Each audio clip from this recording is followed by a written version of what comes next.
First up, we have receivers coach Bilal Marshall. Appreciate you saying it right, Monty. I took my time, so I would say it right. So, questions for Coach Marshall? Great. So, obviously the wide receivers, a lot of unknowns for those of us who were here last year. So, what have you seen out of the group? Newcomers even this summer. Yeah, it's been an exciting camp. The guys have made a lot of progress within the matter of the last 2 weeks. Cortez is playing at a very high level right now, so as well as Devin. And even some of these young guys, Traylon and Rodney, are really starting to show up and make a lot of progress. Jarrell Williams has been a pleasant surprise. It'll be exciting to see what he continues to do.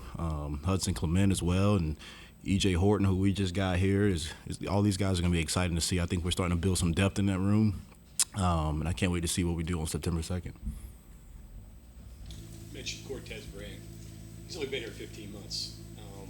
Are you seeing the progress from year one to year two? 100%. I think he's made a humongous jump this summer, just from his work ethic, to who he is as a person, who he is as a receiver, learning how to actually play the position at a high level, and the effort that it takes to play at a high level when you're quote unquote the guy, when you're not having an opportunity to be a starter. It's a different workload when you're a starter as opposed to a backup, and I think he's finally figured that out, and it's exciting to see him play right now. Like I said earlier, he's playing at an extremely high level right now. Devin Carter, the difference from him from the spring, has he made any improvements? What do you see out of Devin? Yeah, 100%. And like I told you guys, there was some things that I wanted to fix in his game, and we wanted to fix in his game, and he's done that because he puts the work in, and he's been awesome in this room and bringing young guys along, and talking to some of the guys that's been here before in other roles. He's been a great leader. The guys joke around all the time about, hey, he's our leader in our room. Just kind of give him a little bit of mess about it, but he's been great. He's made a lot of strides, and he's going to continue to make strides. I'm excited for him this year, 100%. You talked about getting speed and trying to find some speed. Have you found that? Do you like how you answered those questions so far? 100%. You'll see a lightning bolt out there someday on Saturday. I'm not going to say who, but this will be somebody out there rolling. You mentioned a lot of candidates for playing time and guys that have shown you something during fall camp. Do you really have to get into a couple of games give some of those guys a shot in competition, in real games, to see what they can bring to you? And is that something that you kind of have to plan for early in September? Yeah, that's a great question. To be honest, I tell the guys all the time, nothing's set in stone ever, and they need to keep that mindset every single day. It's a very fluid thing that we got going on, and the guys that are hot are the guys that's going to play. I will never be in a point where I'm saying, hey, these are the starters day in and day out. It's going to open competition every week, because week one somebody can get real hot, and guess what? If he's hot and he's doing everything right, he's probably going to be the starter the next week. So it's a very fluid thing that we got going on. But I think we got a really good core group of guys that we can really roll, and it'd be exciting to watch them all play. So how many would you like to be able to rotate in? I mean, realistically, you hope you have 6 realistically, but I think we got a solid 8 in the room, 8 to 9 in the room, to be honest, that can all play and have vital roles in the room. And not everybody does the same thing. Others have other strengths than others have. Some have certain weaknesses that we won't exploit. So we'll put guys in the position that they're going to be able to produce and be as productive as they possibly can, and to help this offense. Traylon Ray, where you think he should be, a little bit ahead. Where is he right now? He's about where I thought he would be. When I watched his high school highlight tape, I think that kid has a chance to be special. He's a great kid. He works his butt off. He's very intelligent. He just has a knack for finding the ball. You guys are going to really like that kid when you see him. Same thing with Rodney. What have you seen on him? Same thing with Rodney, and I think Rodney's a little ahead of what I thought he was going to be. For a guy that hasn't played the position for a long time, he really is starting to understand how to play the position. He has a knack for being able to get in and out of breaks. I knew he was quick. I knew he was twitchy. He catches the ball really well, and surprisingly, he's been a capable blocker. For a guy that's not as big as the others, because he's only 18 years old. He's not, quote unquote, I say he's not afraid to put his face in it. And what I mean by that is, if a linebacker or a nickel Sam or a safety's running down his face, he's gonna put his face right in it, and he won't turn his head. He's a lot tougher than I thought he would be, to be honest, because he's such a highly touted basketball player, and I mess with him all the time about that. But he's a tough kid, blue-nosed, hard-nosed kid, which I'm excited to watch him grow in the near future. What kind of extras does he bring? Say that one more time. What kind of extras does he bring? Traits.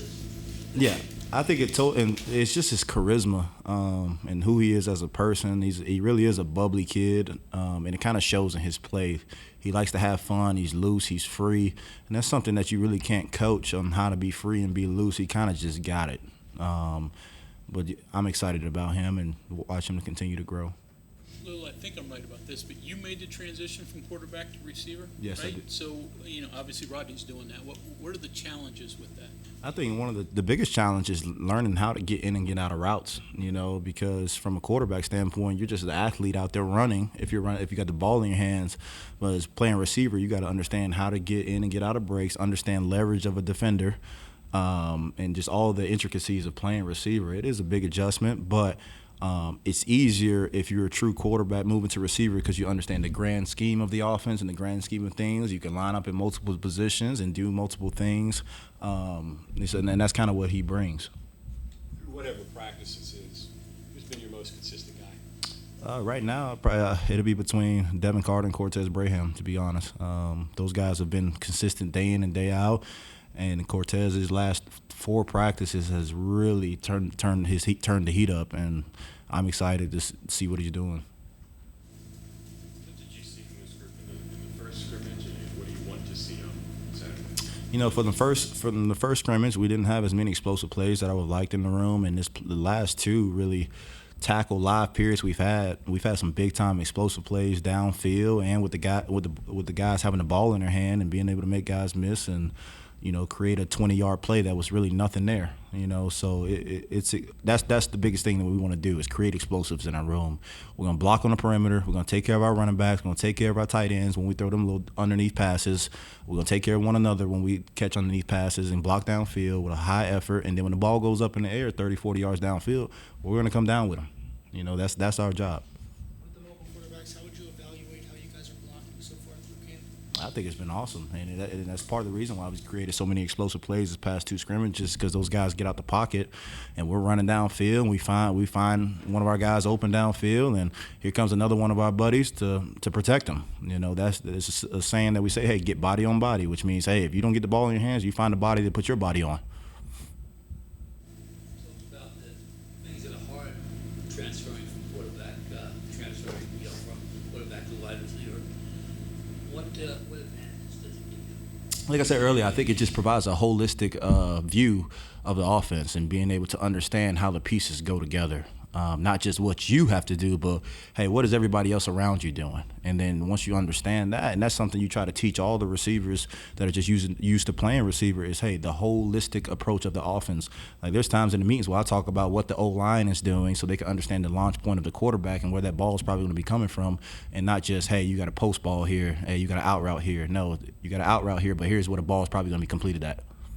How do receivers change? I think it was last Monday you started tackling in practice. How do receivers change when you add the contact element? I think it makes it better for us because something that's usually tagged as a tackle and non-tackle situations ends up being a broken tackle.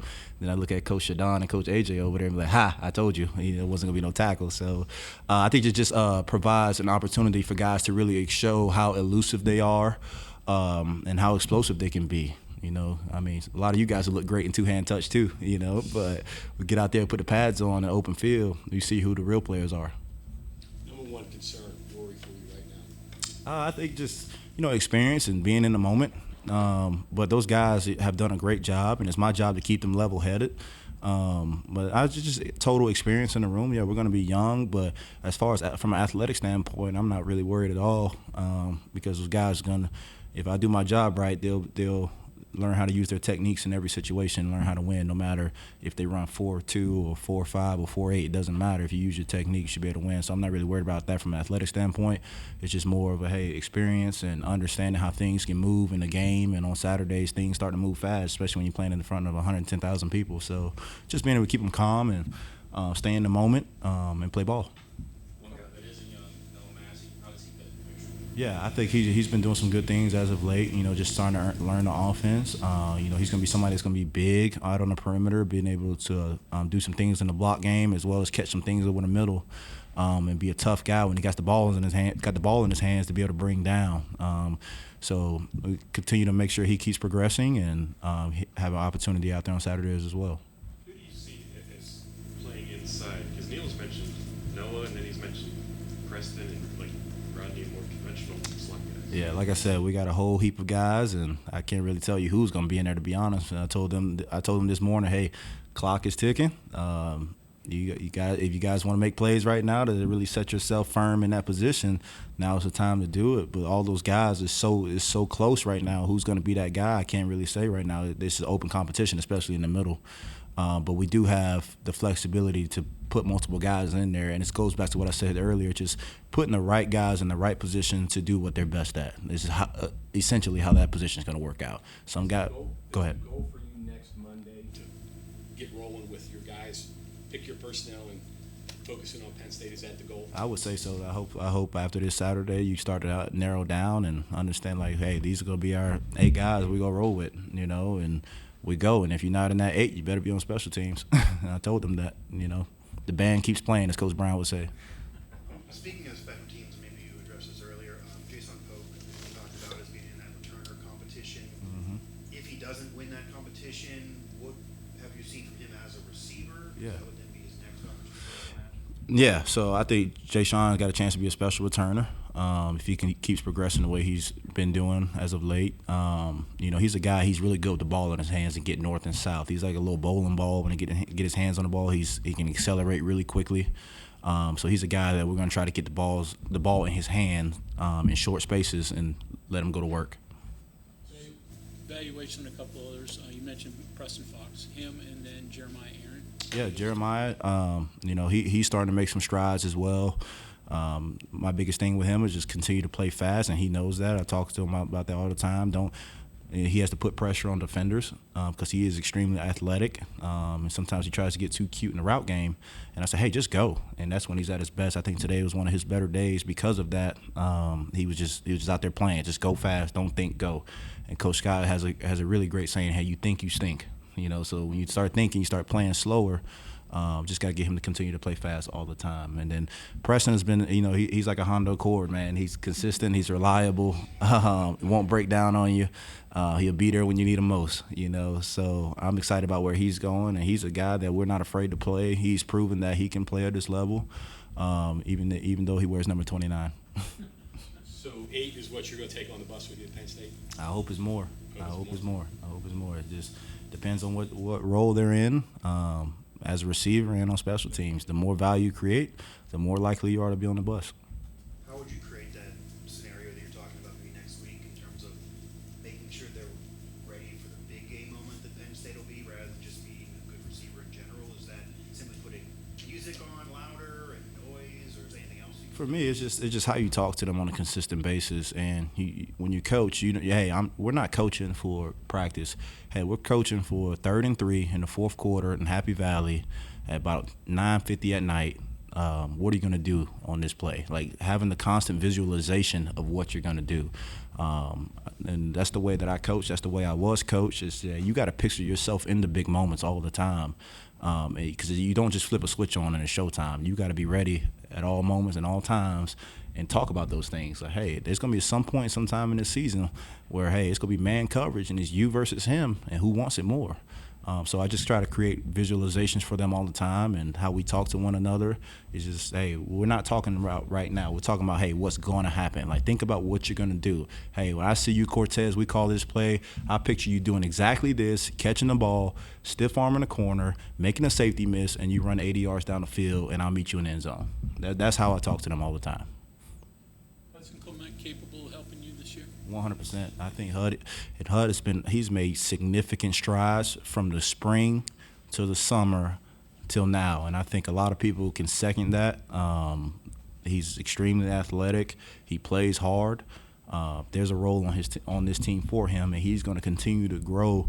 And by the time he's an older guy, I would not be surprised if he is the guy. You know, I love that kid. I love all the kids, but especially him, just because of what he brings every single day. He's always got a smile on his face, and he plays hard. And guys that can play hard is the guys that you want playing for you. Talking about creating visualizations, is that even more important with this group as an experience? The fact that not everybody necessarily has been in the field. Yeah, 100%. You got to picture yourself in those moments, and so that way you don't have the anxiety of that game, of those moments when it happens. Hey, I've been here before. We've talked about this on August 13th in our meeting room. Like, we've been here before. Let's do this. Like, this is how we talk to each other. And as a coach, I got to stay level-headed. I'm a very juiced up guy, but sometimes I got to tone it back so they stay toned and they stay even keeled. But yes, we just continually talk about those moments so that they are ready for them when it comes. Do you think you possibly helped Preston get a record out of his NIL now? Say that one more time. Oh, I know, Corey. Well, hey, let's talk to Tooth Man. Let's see if he can figure something out. Well, he's forward to them. Never mind. What is Horton? I know he's kind of a fast guy, but I think he was inside. Maybe he's outside now, but it just seems like that wherever you put him, it sounds like he's made some plays and made some progress. He's made some plays. He's made a lot of progress, and for a guy that just got here this summer, he's still learning the offense. But I'm very pleased with what he's been doing. Like I said, he can roll. He's fast, and he can make guys miss. Very twitchy. I'm excited about that kid, and it's my job to make sure he continues to grow. And then, if you don't mind, there's maybe a stigma about receivers. You got to put tall guys outside and smaller guys inside. And twitchy guys are slot receivers, and big guys are too not twitchy, I guess. Mm-hmm. Those constructs don't necessarily exist, I guess. What do you think about where guys should funnel into as far as size, speed, ability? Yeah, I don't think it's necessarily a size, speed, ability thing. I think it's more of a characteristic and a skill set that you have. Like, hey, what are you best at? Some guys, even though they're smaller, they may not be a slot guy because those guys typically have to be very heady, twitchy, slippery, and understanding how to block in a slot as opposed to being outside. There's just different things that some guys are good at. I don't think it's necessarily from a length standpoint. It's just about, hey, what is your skill set best as? Okay, anything else for Coach Marshall? Thank you very much. Thank you, guys.